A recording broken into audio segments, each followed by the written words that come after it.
본 방송에서 제공하는 투자 정보는 투자 판단에 대한 조언입니다. 방송에서 제공하는 주식의 가치, 가격 상승 및 하락에 대해서는 방송사에서 보장하지 않습니다. 안녕하십니까. 수익을 말하다의 오민 전문가입니다. 오늘은 이제 12번째 시간인데요. 여러분들께 인사를 드린 지 좀 꽤 많은 시간이 지났습니다. 그동안 이제 시청자분들 얼마만큼 이제 수익을 좀 낼 수 있는 기간이었다라고 이제 저는 생각이 드는데요. 여러분들의 수익을, 여러분들의 시청자분들이 직접 수익을 만들어내기 위해 도와드리는 전문가가 되기 위해서 오늘 바로 시작하도록 할 텐데 오늘 알아볼 내용은 바로 시나리오 매매입니다. 시나리오 매매 과연 무엇이냐라는 것을 놓고 봤을 때 우리가 어떠한 이슈 혹은 어떠한 가상의 시나리오를 세워서 우리가 매매를 하는 방법 중에 하나의 매매 기법이다라고 이제 말씀을 드릴 수 있겠는데 저 같은 경우는 좀 보는 게 많아요. 지금 현재 움직이는 지표들, 이 경제 지표들 어떻게 보면은 지금 인플레이션 최근에 이제 인플레이션을 이제 줄이기 위해서 인플레이션을 감축하기 위해서 금리 인상이 들어갔었거든요. 금리 인상이 들어가면서 경기가 어느 정도 냉각이 되어야 된다라고 봤을 때 시장이 환호하는 모습을 보았습니다.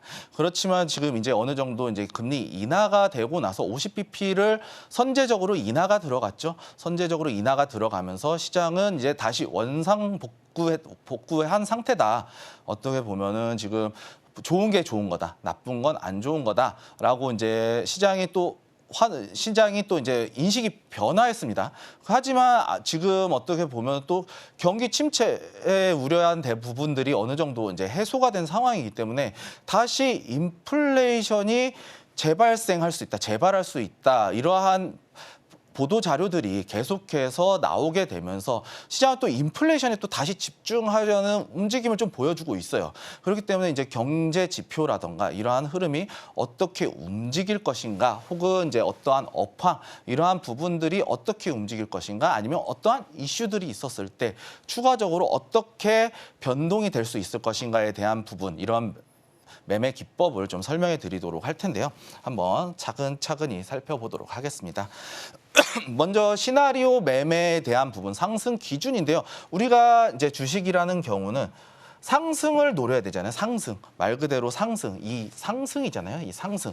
어디까지나 우리가 상승을 노리기 위해서 주가는 상승을 해야 하지만 이 주식시장이라는 것은 어떻게 보면 롱 포지션이 대부분을 좌우하고 있기 때문에 우리가 이 상승에 대한 부분을 어떻게 시나리오를 세울 수 있는지에 대한 부분이거든요.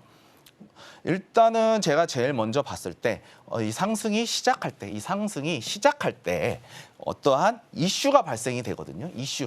이게 갑작스럽게 기존에 있던 거지만 갑자기 다시 재발견이 됐다라던가, 혹은 기존에 없었던 이슈들이 새롭게 생긴다던가 이러한 부분들이거든요. 그리고 이슈가 죽지 않고 살아있어야 돼요. 이슈가. 어떠한 이슈가 발생이 됐을 때 이 발생된 이슈가 죽지 않고 살아있어야 된다는 얘기예요. 살아있어야만 우리가 추가적으로 이 자리에서 상승이 나왔을 때, 상승이 나오고 어느 정도 이슈가 식어가면서 이렇게 파동을 만들어내거든요. 이렇게 하락하는 파동을 상승 이후에. 그러고 나서 이 이슈가 살아있지 않으면 추가적으로 이제 지지선을 이탈하지 않아야 된다. 또 추가적으로 여기서 죽지 않고 살아있고 지지선을 이탈하지 않았을 때 이렇게 올라왔다가 내려오거든요. 이슈가 다시 한번 설명을 드리자면, 주가가 이제 이슈가 발생하면 장대가 이렇게 뜰 거예요. 장대가 이렇게 뜨고 뭐 추가적으로 이렇게 상승을 할 수도 있겠지만, 이 세 가지 상승이 시작할 때 이슈가 발생하고 이 이슈가 죽지 않고 살아있고 차트적으로 기술적 분석, 이 기술적 분석이라는 게 시장의 심리라는 거거든요. 이 심리가 죽지 않은 상태에서 우리가 추가적인 시나리오를 통해서 이 세 가지를 만족했을 때 시나리오 매매에 대한 상승에 대한 기준을 잡을 수 있다라고 저는 이제 말씀을 드리도록 하겠고요. 이러한 기준들이 정말 중요하다라는 부분 다시 한번 강조드리도록 하면서 다음 이제 이슈를 통해서 한번 살펴보도록 할 텐데, 지금 이제 중동 분쟁이 나타나고 있어요. 중동 분쟁 계속해서 이 종교적인 갈등으로 인해서 중동의 지정학적 리스크가 고조가 되고 알고 있거든요. 하마스가 이제 가자 지구를 이제 무력으로 침공한 지가 이제 벌써 1년이 지났습니다. 1년이 되는 날이 바로 어제였다고 하더라고요.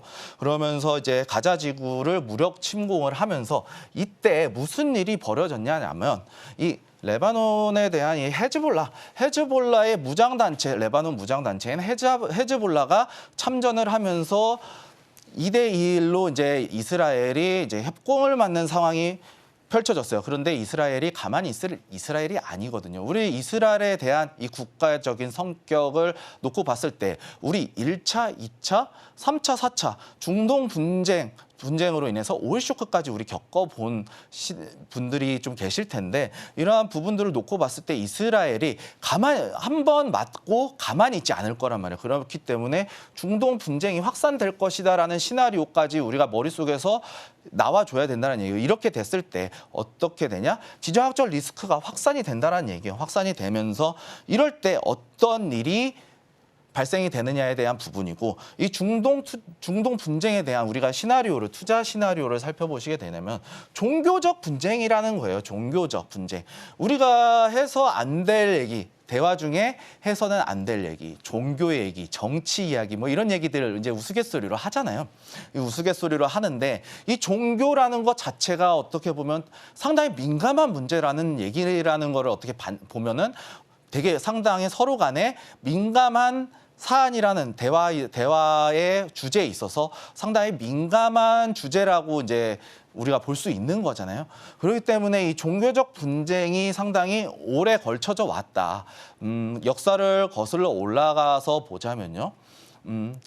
로마 시대 때 이제 가톨릭이 국교 313년에 이제 공인이 되고 나서 이후에 이제 기독교라고 하는 것들 자체가 분파가 됐죠. 이제 동로마 쪽에서는 동방정교회라고 하면서 이제 분쟁이 나왔고 이 자리를 이슬람 세력이 들어오면서 이스탄불을 점령을 했죠. 이스탄불을 점령을 하면서 이 자리가 이슬람의 성지로 바뀌어 버렸다는 거예요. 그리고 예루살렘, 지금 이스라엘의 이제 중심, 정신적인 수도거든요. 이 종교적인 수도인데 이 모든 종교적인 수도예요. 이슬람 쪽에서도 예루살렘이라는 도시가 종교적인 수도나 마찬가지라는 얘기예요. 이 예루살렘이 점령을 당했을 때 무엇이 출동을 했죠? 십자군이 출동을 했죠. 십자군이 출동을 했어요. 십자군. 1차, 2차, 3차 원정이 나오면서 종교적인 갈등이 극에 달했죠. 그러면서 지금도 어떻게 보면은 종교적인 갈등이라고 볼 수는 없겠지만 이 지정학적으로 놓고 봤을 때 서방 자유 세력과 어떻게 보면 중동의 이슬람 세력들로 놓고 봤을 때는 종교적 갈등이라고도 할 수 있어요.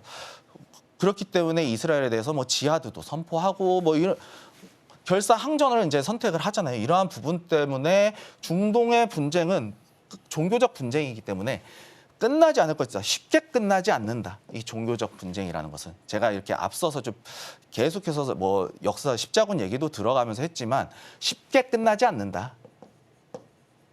끝나지 않는다라는 얘기예요. 그렇다라는 것은 한 번 중동 분쟁이 발생했을 때 끝까지 누구 하나가 끝까지 휴전 협상, 정전 협상이 나올 때까지 쉽게 끝나지 않을 만한 이슈라는 거예요. 근데 이 중동이라는 지역을 우리가 한번 살펴봐야 될 거예요. 이 중동이 다들 아시겠지만 중동에는 원유가 많이 나오죠. 이 유가에 영향을 준다라는 얘기예요. 유가가 상승을 하겠죠. 이 지정학적 리스크. 우리 오일 쇼크를 겪어봐서 알잖아요. 이 중동 쪽에 이스라엘 지원했을 때 지원한다면 우리 원유 수출 금수 조치할 거야. 수출 금지시켜버릴 거야. 그러면 수출이 금지가 되고 그리고 이 전쟁으로 인한 포탄이 서로 이렇게 왔다 갔다 전투기 이렇게 날아다니면서 폭격을 때릴 거란 말이에요. 폭격을 할 때 이 선박들에 대한 안전에 대한 부분, 이 안전에 대한 부분들이 우려가 되겠죠. 이 안전에 대한 부분이 우려가 되고 전쟁 중인 통에 쉽사리 무역선, 상선들이나 유조선 이러한 선박들이 쉽게 드나들 수 없다는 얘기죠. 그러면은 물류에도 차질이 생긴다라는 거예요.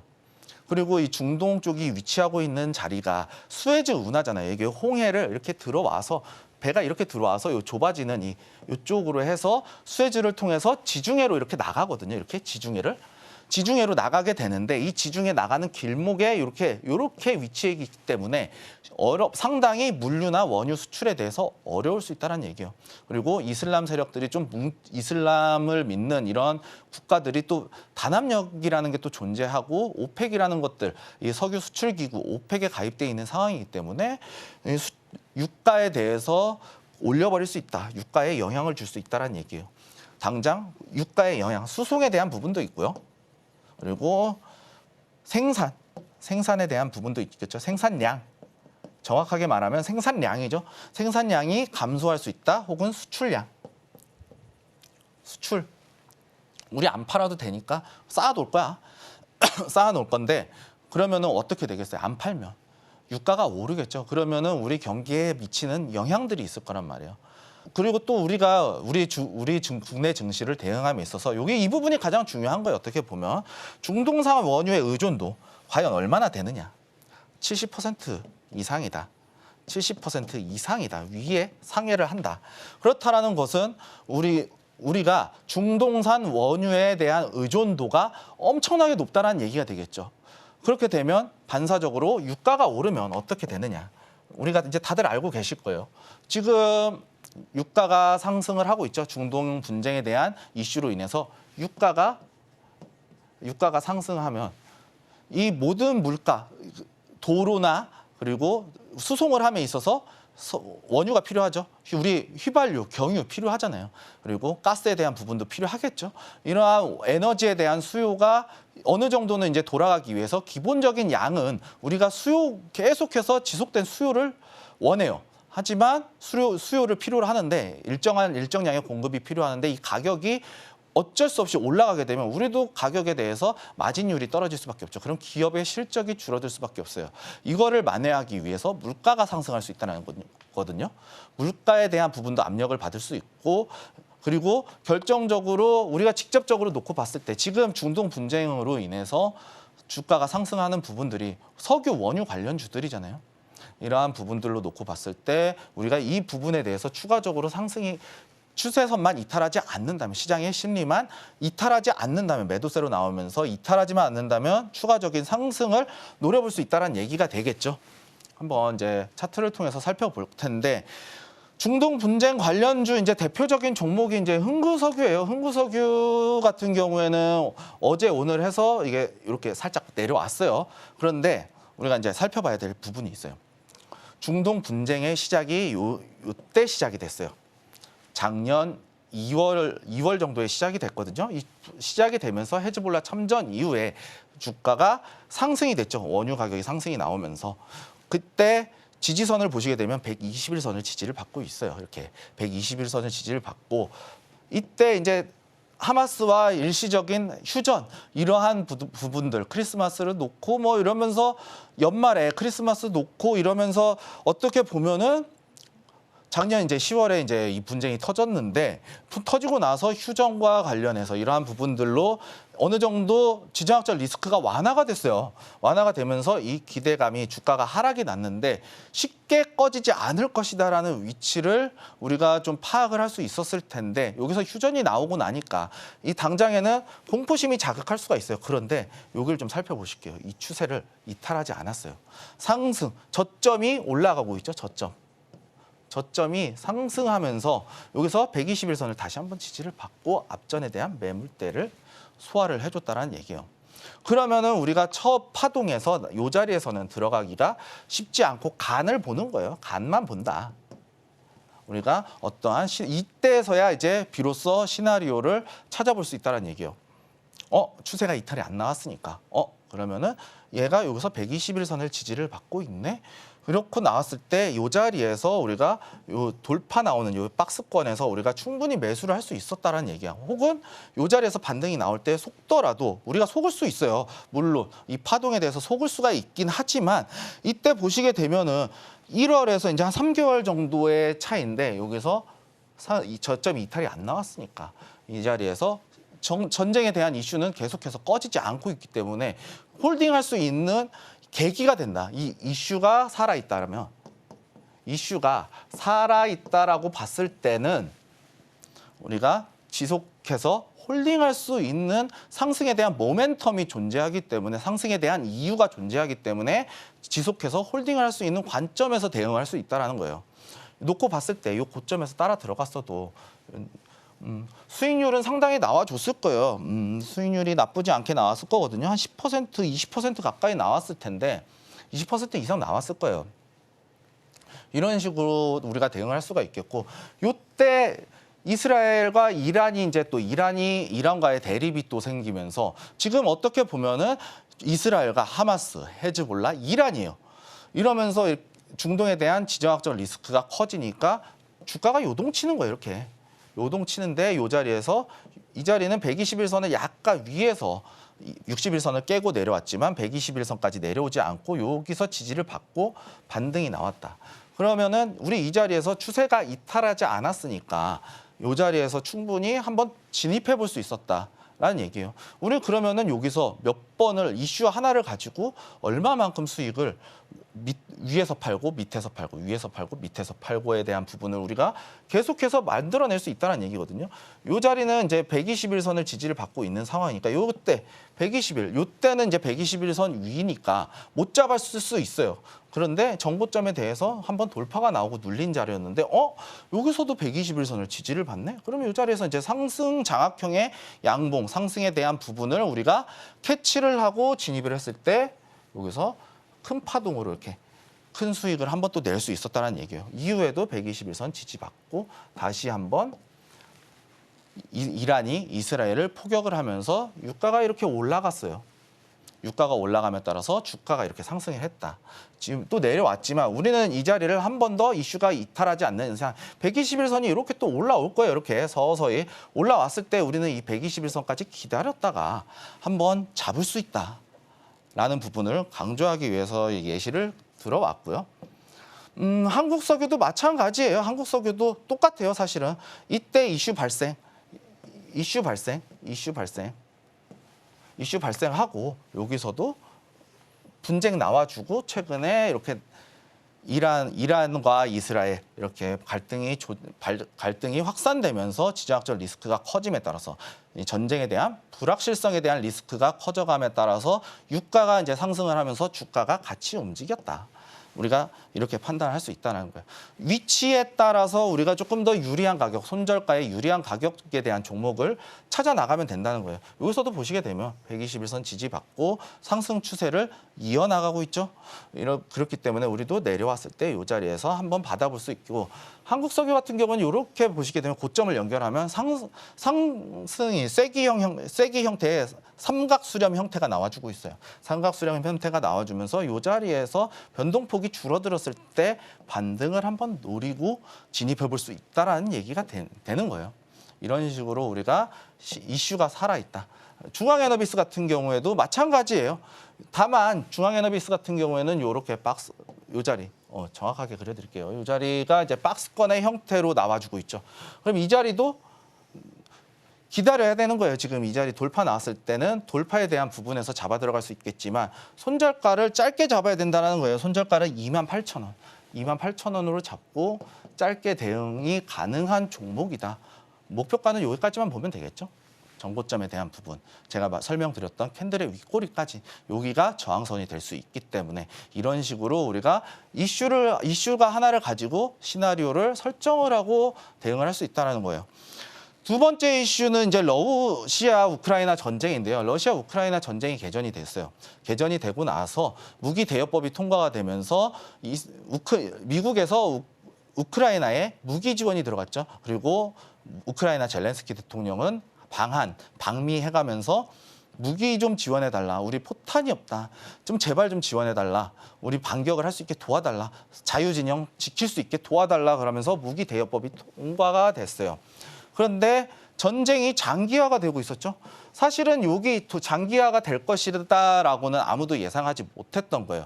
다만 무기 대여법이 통과가 됐으니 이 상태에서는 방산주가 한번 움직일 수 있겠구나라고 생각을 할 수 있었을 거예요. 그리고 전쟁이 장기화됨에 따라서 또 이스라엘 이제 하마스가 이스라엘을 침공하면서 이스라엘 그리고 우크라이나, 그리고 중국의 대만 침공 시나리오도 있었죠. 대만. 이 자리, 여기서 이 세 군데를 무기 지원법 지원하겠다. 지원을 하겠다. 무기 지원을 하면서 방산주가 또 급격하게 올라갔어요. 제가 이제 말씀드렸던 부분 중에 중국의 대만 침공 시나리오는 끝나지 않았다. 우크라이나 전쟁 끝나면 중국이 대만이 침공할 것이다라는 시나리오까지 저는 이제 세워놨어요. 그렇기 때문에 이러한 부분들을 우리가 좀 추가적으로 노려보면 된다라는 얘기예요. 노려보면서 지금 전쟁 양상은 우크라이나가 러시아 본토로 공습을 했죠. 이 공습이라는 것 자체는 제가 이제 여기서 추가적으로 생각했을 때는 우리 6.25 전쟁 때 가장 치열했을 때가 어떤 때냐면요.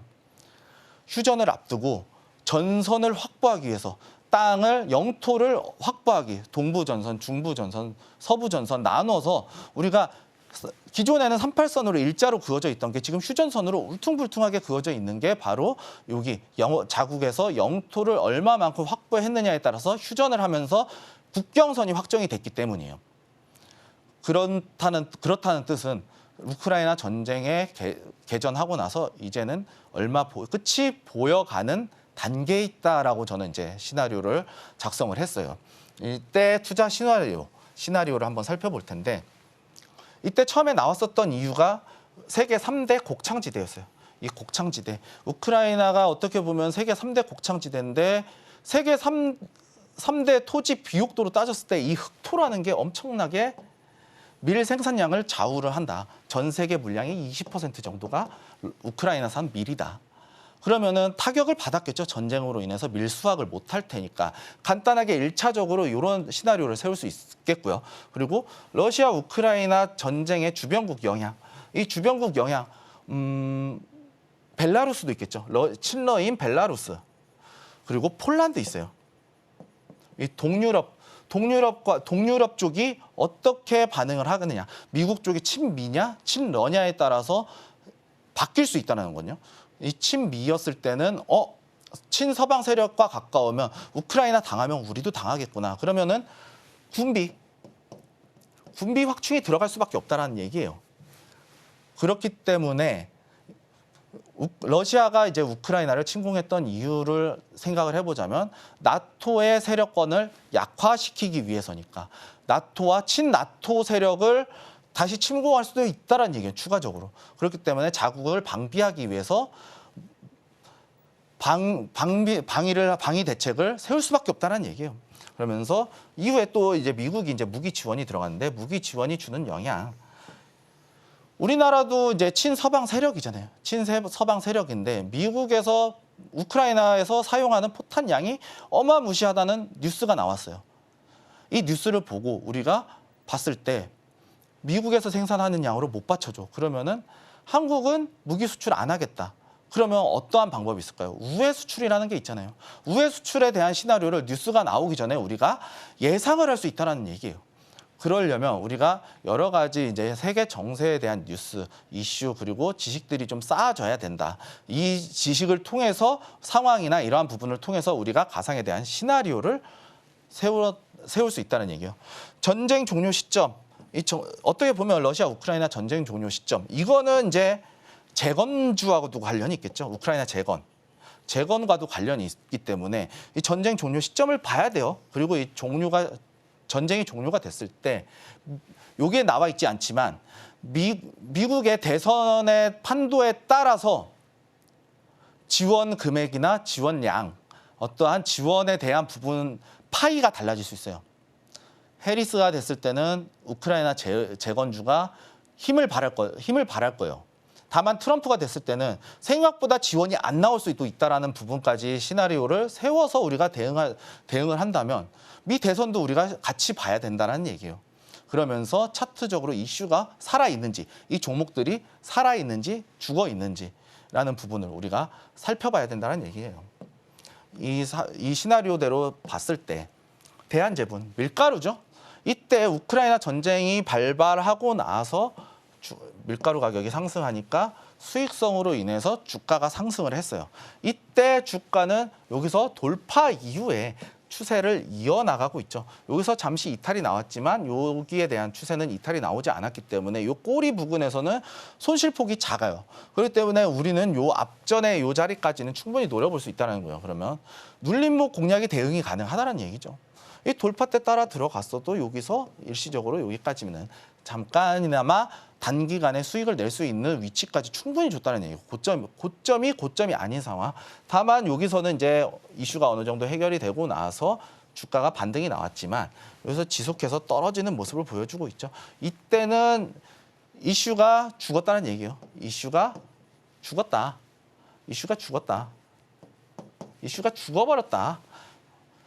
이슈가 죽어버렸기 때문에 이 종목은 이제 더 이상 볼 필요가 없다라는 얘기가 되는 거예요. 이런 식으로 우리가 대응을 할 수 있다는, 단기적으로 충분히 시나리오를 통해서 단기적으로 대응을 할 수 있다는 얘기예요. 제일제당과 관련해서도 보시게 되면은 밀가루 사업을 영위를 하고 있죠. 밀가루 사업을 영위했을 때 이 자리에서 전쟁이 터지고 나서 이렇게 상승이 쭉 나왔어요. 그럼 우리가 어느 자리에서 들어가 볼 수 있냐? 이 자리죠. 박스권, 돌파 캔들. 혹은 돌파 이후에 요 박스권, 이동평균선이 뭉쳐있는 구간을 돌파가 나왔으니까. 그리고 이 자리에서도 한번 들어가서 짧게 나올 수 있다는 얘기예요. 상승 이후에 눌렸는데 추세가 이탈이 나오지 않았어요.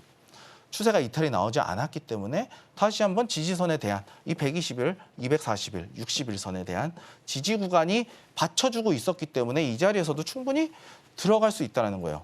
돌파 나왔을 때 꼬리에 들어갔더라도 이 거래일 만에 상당한 수익이 날 수 있었다는 얘기예요. 여기까지 보면 38만 원에 들어가서 42만 원까지 10%가 넘죠? 며칠간, 몇 거래일 사이에. 이렇게 우리가 시장을 대응해 나간다면, 시나리오를 세워서 시장에 대응해 나간다면 충분히 수익을 낼 수 있는 이슈들, 시나리오들이 산적해 있다라는 거예요. 다음 자료도 살펴보시게 되면은 LIG 넥스원이죠. 러시아 우크라이나 전쟁 개전 시점에 이제 월봉이요. 기간이 너무 길다 보니까 월봉으로 가져왔는데 개전 시점이 여기예요. 개전 시점이 여기고 우크라이나 원조에 대한 서명 시점이 요쯤이에요. 여기예요. 그러고 나서 주가가 횡보세를 맞추고 있다가 여기서 돌파가 나와주고 있네. 그런데 이미 LIG 넥스원 같은 경우에는 미사일을 만들죠. 미사일. 그리고 중간에 이제 로봇인데 군사용, 군사 로봇에 대한 이슈들이 나와주고 있어요. 그럼 재건과도 엮여 있겠죠. 지뢰를 탐지를 해야 되니까. 인공 로봇이, 사람이 지나가서 지뢰를 이렇게 수색하는 것보다 로봇이 그냥 개 형태의 로봇이 달려가면서 밟았을 때 터질 수 있다는 얘기잖아요. 그러면은 인명 피해 없이 지뢰를 제거할 수 있게 된다는 얘기잖아요, 우리가. 그러면 이 재건과에 대한 부분도 이슈도 충분히 엮어볼 수 있다는 얘기죠. 이 사업을 통해서. 그리고 나서 이때 돌파가 나왔어요. 월봉상 돌파가 나왔는데 이때 상승이 나오기 시작하더니 우크라이나, 이스라엘, 대만 지원법이 통과가 됐어요. 예산안이 통과가 됐죠. 예산안. 이때 말이 많았죠. 미국에서 이제 셧다운 현상이 나온다, 안 나온다. 근데 이스라엘이 껴있는 한은 지원이 나올 수밖에 없다는 거예요. 유태인의 나라거든요. 미국이라는 인종을, 그 인구 구성을 놓고 봤을 때 인종 구성을 또 비율을 보게 되면은 이게 피라미드가 있을 때 피라미드 끝부분을 차지하는 사람들 중에 미국에서 여기서 유대인이 많다는 거예요. 유대인들이. 정제관, 정부, 정제관, 관부 뭐 이런 했을 때 정부와 재무 이런 부분들을 놓고 봤을 때 유태인의 비중이 높기 때문에 지원이 안 나갈 수 없다는 거예요. 이스라엘과 미국에 대한 관계를 우리가 알게 되면은 우리가 이스라엘이 껴있으니 지원 안 나갈 수 없겠다. 예산안 통과 무조건 된다라고 저는 봤어요. 그러면서 이제 투자가 들어갔던 부분이 있었는데 이렇게 되면서 주가는 상승이 나왔죠. 그러고 나서 이제 주가는 월봉상으로는 이 자리에서 박스권 한 넉 달째 이제 박스권 형태를 만들어주고 있다. 그러면은 이 자리가 이탈이 나오지 않는다면, 박스권이 이탈이 나오지 않는다면 충분히 상승에 대한 부분을 노려볼 수 있다는 얘기죠. 월봉이기 때문에 이제 손실폭은 좀 크다라는 부분은 좀 먼저 말씀을 드릴 수 있겠고, 다만 이 자리를 이탈하지 않는다면 상승에 대한 부분 우리가 다시 한번 노려볼 수 있는 위치에 있는 종목이 바로 LIG 넥스원이라는 얘기가 되는 거예요. 다음은 이제 현대로템. 현대로템은 이제 어떻게 보면은 철도 관련 주죠, 철도. 그리고 K2 흑표, 전차예요. 전차를 생산하는 기업인데 이 기업 우크라이나 철도기 때문에 재건하고도 연관이 돼 있어요. 재건. 전쟁 시점이 얼마 남지 않았다라고 저는 예상을 했을 때 현대로템은 주가가 지속해서 상승이 나와주고 있어요. 우크라이나와 관련된 부분들이 제가 이제 뭐라고 그래야 되나, 우크라이나 침공, 영토 침공을 했을 때 한 이쯤이었어요. 7월, 8월? 8월이네요. 8월. 지금 10월이죠. 19, 8. 이때 우크라이나가 러시아 본토를 침공하면서 침공을 했다는 소식을 듣고 종전 얼마 안 남았다. 종전 저는 얼마 남지 않았다라고 이렇게 보고 있고 이 종목을 지속해서 눈여겨보고 있는 중이에요.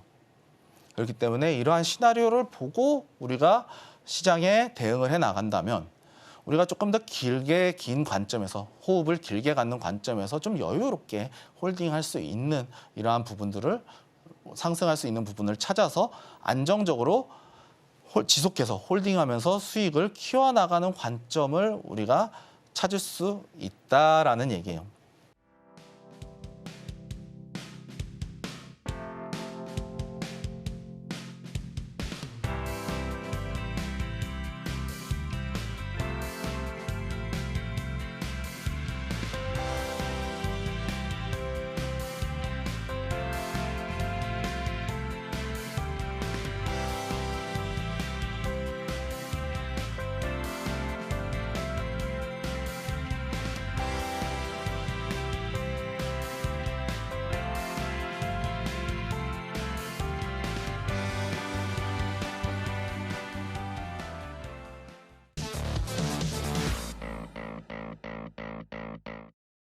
다음은 이제 구리 가격 상승에 대한 부분이에요. 구리 가격 상승에 대한 부분인데 구리 가격이 상승했던 이유가 과연 무엇일까요?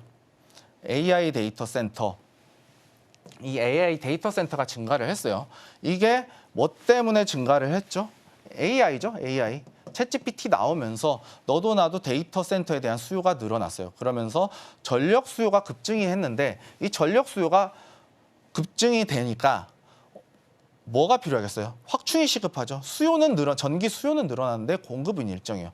그럼 전력 설비를 확충을 해야 되는데 여기서 필요한 게 바로 전선이다. 전선인데 전선은 뭘로 만드냐? 구리로 만들잖아요. 금으로 만들 수 있어요. 근데 금으로 만들면 단가가 많이 올라가겠죠. 에너지 효율은 더 좋겠지만 금값은 비싸기 때문에 구리를 사용한단 말이에요. 대체재로. 금에 대한 대체재로 구리를 사용하는데 구리 가격이 상승할 수밖에 없다라는 얘기가 되겠죠. 그럼 구리 가격이 상승할 때 어떠한 투자 시나리오가 반드시 필요하겠죠.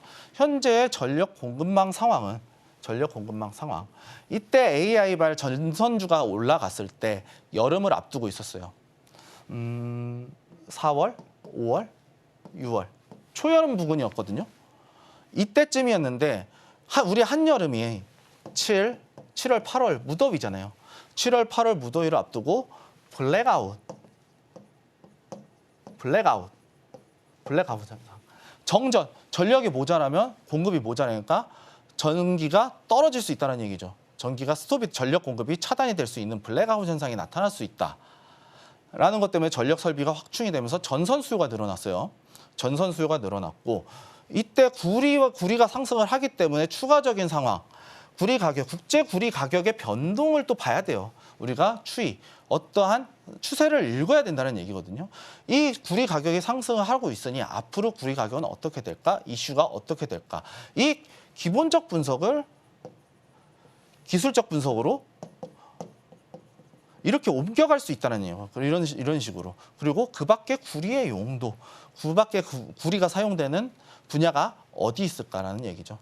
대표적으로 구리와 관련된 부분, 군사 무기, 특히 포탄을 제조하는 이런 기업에서 구리의 사용량이 많습니다.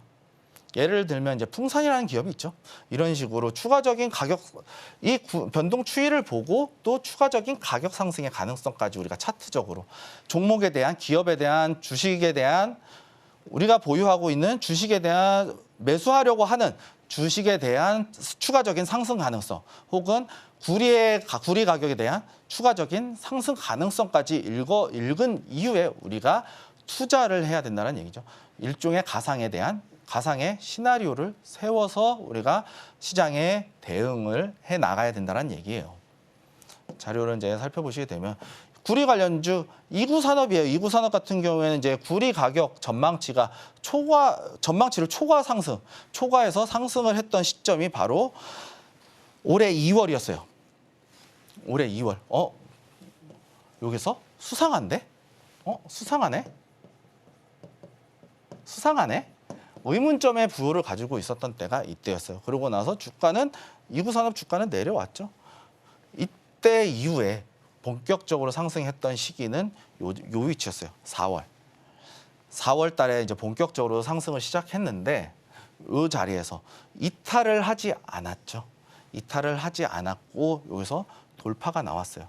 돌파가 나왔을 때 여기서 양봉 나왔고 이 자리에서 따라 들어갈 수 있는 위치가 나왔죠. 이 자리만 이탈하지 않는다면, 혹은 이 중시가까지만 이탈하지 않는다면, 돌파 나온 위치에서 이탈하지 않는다면 상승이 가능할 것이다라는 가격적인 시장의 심리에 대한, 이 차트는 저는 심리라고 봐요. 이 기술적 분석은 우리가 시장에서 나타나는 심리를 읽어내는 것이다. 주가적으로 상승할지에 대한 부분을 차트적으로 나타낸 것뿐이다. 시장의 심리, 매수냐 매도냐에 대한 부분을 심리적으로 나타낸 게 바로 차트라고 생각을 해요. 그렇기 때문에 차트를 읽어내는 것 또한 중요하다. 기본적인 분석도 중요하지만 이때 보시게 되면은 이구산업이라는 이제 구리 사업을 영위하는 이 기업의 매출액이 늘어났네. 수상한데. 그런데 구리 가격은 이 이유가 매출 상승 원인이 매출 상승에 대한 원인이 구리 가격이래요. 그러면 국제 구리 가격이 계속해서 상승을 하고 있네. 이러면은 실적도 더 좋아지겠구나. 실적이 더 좋아지겠구나에 대한 부분을 우리가 캐치해내서 진입할 수 있다는 거죠. 이 자리에서도 진입할 수가 있었겠죠. 박스권이니까요. 다만 이 자리에서는 시간이 오래 걸리죠. 제 검색기에 떴을 때는 이 시점에서 떴어요, 사실은. 이 시점에서 떠서 이때 들어갔거든요, 사실. 제가 이제 여기 방송 출연하기 전에 개인 매매를 했을 때는 이 자리에서 들어갔어요. 이 자리에서 들어가서 저는 여기까지만 봤어요, 사실은. 여기까지만 봤어요. 여기까지만 보고 나왔다가 다시 이 자리에서 나오는 거 보고 여기서 다시 한번 들어갔어요. 여기 다시 한번 들어갔는데 이런 식으로 우리가 대응을 할 수 있다는 거예요. 구리 가격이 안 떨어졌네? 구리 가격 계속 올라가네? 저는 여기서 이제 정점인 줄 알았는데 이때 주가 빠졌는데 구리 가격이 계속 올라가는 거예요. 이거 봐라? 어랍쇼? 이거 봐라? 더 올라가네? 그래. 오케이. 여기서 한번 잡아보자. 그래서 8,000원에 먹고 나왔어요. 고점에서. 이런 식으로 우리가 추가적으로 대응을 할 수 있다는 거예요. 여기까지는 어디까지나 신고가의 영역이기 때문에 어떻게 보면은 대응하기 참 쉽지 않겠지만 우리가 다만 여기서는 이제 올라갈 수 있는 욕심을 조금 버려야 된다. 지지선을 우리가 확인을 하고 분봉에 대한 지지선까지 확인을 하고 대응을 했을 때는 안정적으로 우리가 수익을 적당히 어느 정도 먹을 수 있을 만큼 끊어서 지속적으로 수익을 챙겨갈 수 있다는 거예요. 다음 일진전기죠. 일진전기는 좀 빠르게 시작을 했어요. 2월 이후에 3월 달에 이제 구리 가격이 올라가면서 바로 이제 올라가기 시작했죠. 그러면서 엄청난 상승을 나타냈어요. 근데 사실 저는 일진전기 이 종목을 공략은 못했어요. 공략은 못했지만 구리 관련해서 이구산업이랑 이제 다른 종목, 이제 풍산이라는 종목을 이제 좀 눈여겨 보았었고 개인적으로 이 자리에서는 충분히 상승이 나왔었다. 다만 여기서 제가 들어가진 못했지만 이 종목이 이제 발견이 됐다라고 봤을 때는 요 돌파 나온 시점, 요 이탈을 하지 않았죠. 다만 앞전에 구리의 가격대에서 요 지점이 이탈이 안 나왔어요. 박스권의 형태가 갖춰지고 있었어요. 이렇게 박스권의 형태가 갖춰지면서 이 돌파가 나왔잖아요. 요 단기적에서는 여기, 조금 길게 봤을 때는 여기거든요. 이때 충분히 들어갔을 때는 큰 상승, 100% 이상 수익이 나왔을 거예요. 지금 제가 이제 그어놓은 위치가 15,000원 밑에 부분이었는데 3만 원을 넘어갔죠. 그럼 100% 수익 충분히 단기적으로 나왔었을 법한 위치였다라고 이제 말씀을 드리는 부분이고, 여기에서도 구리 가격과 상승과 관련된 부분, 이 부분을 우리가 좀 눈여겨보고, 그리고 앞으로 어떤 시나리오가 있을 것인지에 대한 부분들을 우리가 살펴봐야 된다라는 거예요. 그리고 제가 이제 풍산 나왔었죠. 풍산도 이제 제가 이제 개인적으로 매매를 했을 때는 48,000원에 들어갔어요. 48,000원에. 이때 보시게 되면 풍산이라는 종목이 월봉상 14년간 박스권이었어요. 14년간 박스권이었고, 이 박스권을 돌파하면은 신고가를 쓰겠다라고 봤는데, 제가 이제 먹고 나온 위치가, 매도한 위치가 68,000원에 매도했어요. 68,000원에 매도했어요. 왜 이러한 부분들을 놓고 봤을 수 있냐? 우선적으로 기술적 분석. 이게 받쳐줘야 된다는 얘기예요. 이게 1차적으로 종목을 찾는 관점이 될 수도 있고, 이슈. 이게 1번이 될 수도 있어요. 사람에 따라 틀리고 어떠한 현상에 따라 틀려요. 뉴스가 먼저 나왔을 때는, 뉴스와 차트가 동행할 때는 이슈가 우선시 될 수밖에 없어요. 그리고 기술적 분석이 차트가 나왔을 때는 차트적으로 이 종목이 괜찮아 보인다라고 봤을 때 이 자료에 대한 이슈를 찾아보는 거예요. 뉴스를 찾으면서 재료를 찾는 거예요. 찾아서 우리가 이렇게 됐을 때 구리 가격이 상승하네? 상승하면 가격이 올라가겠지? 이러한 부분들을 우리가 예상을 하고 가상의 시나리오를 세워서 매매를 할 수 있어야 된다는 얘기예요. 이 부분을 혼합한다면 우리가 상승 수익률에 대한 부분을 우리가 수익 확률을 보다 업시킬 수 있는 하나의 계기가 된다라고 저는 말씀을 드리고 싶어요. 뭐냐? 결국에는 차트는 시장의 심리죠. 시장의 심리. 이게 매수냐 매도냐에 대한 부분. 매수가 강할 때는 가격이 상승을 하겠죠. 반대로 매도일 때는 가격이 하락을 할 거예요. 이 차트를 통해서, 이 기술적 분석을 통해서 시장의 심리를 읽어내는 거예요. 차트는 곧 심리다. 다시 한번 말씀드리자면 차트는 심리다. 이게 무엇보다 중요하다. 그리고 이 차트상에서 나타나는 심리가 상승을 나타내고 있다면 무언가 있을 것이다라는 의심을 해야 돼요. 그리고 나서 이슈를 찾는다. 이슈는 곧 재료다. 그리고 이 재료는 상승 모멘텀이다. 상승에 대한 이유다. 이걸 가지고 지속적으로 홀딩 혹은 매도, 이 투자 결정을 내려야 된다는 얘기예요. 이 이슈를 보고 이게 단기적일 건지 장기적으로 끌고 갈 것인지, 아직 살아있는지 죽을 것인지. 죽었다면 진입을 하지 말아야겠죠. 그런데 우리가 살아있다라고 봤을 때는 공략을 해야 되는 거예요. 근데 공략을 하는데 이거를 길게 볼까 짧게 볼까라는 부분들을 우리가 지속해서 시장을 모니터링 해가면서 대응을 해 나가야 된다는 얘기예요. 이 이슈들을 파악하면서. 그리고 이 두 가지가 완벽하게 맞아 떨어진다면 우리는 주저없이 매수 버튼 눌러야 된다는 얘기예요. 그 위치가 어디가 됐던 간에. 다만 이제 전략적인 접근은 필요하겠죠. 전략적인 접근까지 우리가 분할 매수 혹은 물타기라고 하는 분할 매수들, 이러한 분할 매수를 통해서 수익을 얼마만큼 극대화할 수 있을지에 대한 전략까지 우리가 세워보게 되면은 보다 더 큰 수익으로 우리의 계좌에 자금이, 돈이라는 게 들어올 것이다라고 말씀을 드리고 싶습니다.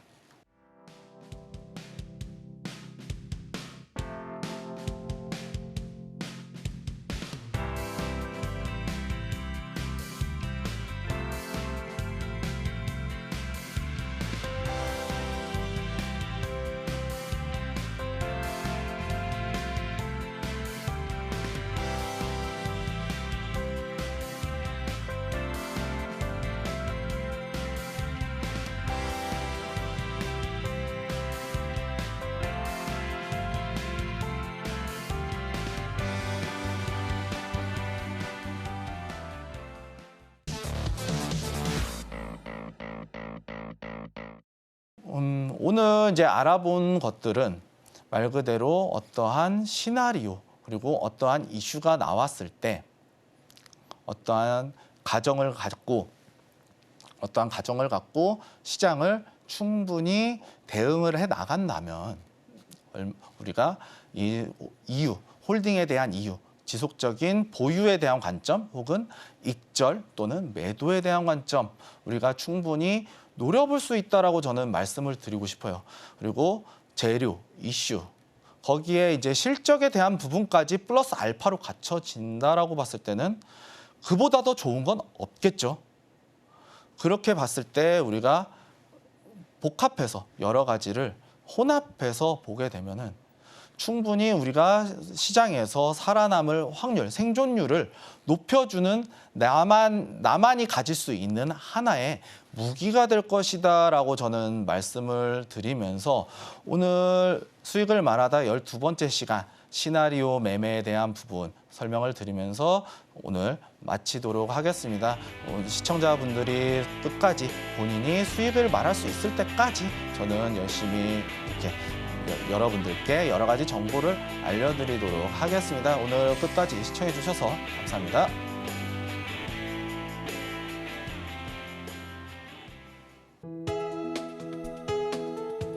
본 방송에서 제공하는 투자 정보는 투자 판단에 대한 조언입니다. 방송에서 제공하는 주식의 가치, 가격 상승 및 하락에 대해서는 방송사에서 보장하지 않습니다.